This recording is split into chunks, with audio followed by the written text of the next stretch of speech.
Welcome to the National Real Estate Cafe with Don Getling and Gino Franti. Yesterday we showed you that, hey, sometimes these two guys know what we're talking about.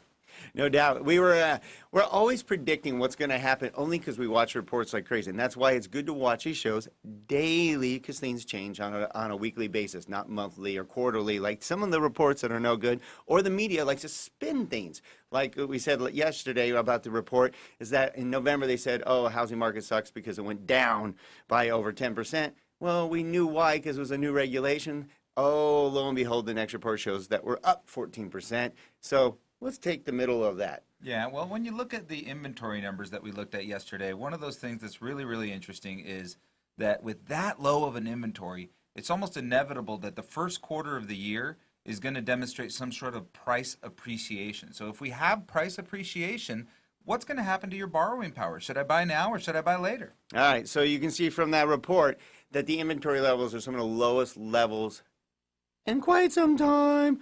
That means prices have to go up. Supply and demand, you've heard of that probably since you were a kid in high school, and now they're learning it, probably in 5th grade nowadays. But I'm telling you, now is the time to get out there. That could be your wealth. Yeah, so let's take a look at what happens if we wait a little bit, Don.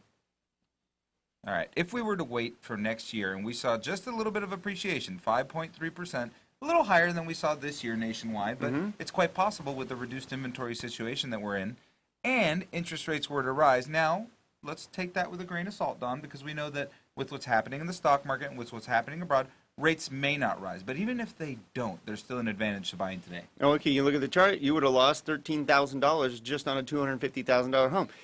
Boy, the other thing you got to think of is beginning of the year, when you're going to do your taxes, you're going to go, ouch, that hurt. Because online, maybe if you're paying a mortgage and it's not yours, then you're not getting the tax write-off. And that is huge. So buy earlier and you get a whole year's worth of interest and property taxes potentially pay off. Yeah, and then the other thing that kind of happens is, how everybody says time goes by so fast, time goes by so fast, time goes by so fast. Well, if you're one of those people that don't move a lot and don't make a lot of changes and you buy something when you're young, you might be 10 or 15 years into your mortgage and almost halfway there right now. How about that? So, some wise advice to buy now versus waiting. Besides, there's nothing like the pride of home ownership. That's what we do at Skyline Home Loans. We give you loans to get for a dream of home ownership, and there's nothing like it. Hand those keys. Yeah, so check us out at nrecafe.com. That's our website. Or check out don&gino.com. We've been doing a radio show now for almost 5 years, and there's a bunch of videos, almost 1,000 videos now that we're punching away at trying to get to that 1,000 number. Or get this right to your phone daily by texting NREC to the number 58885. Have a good day.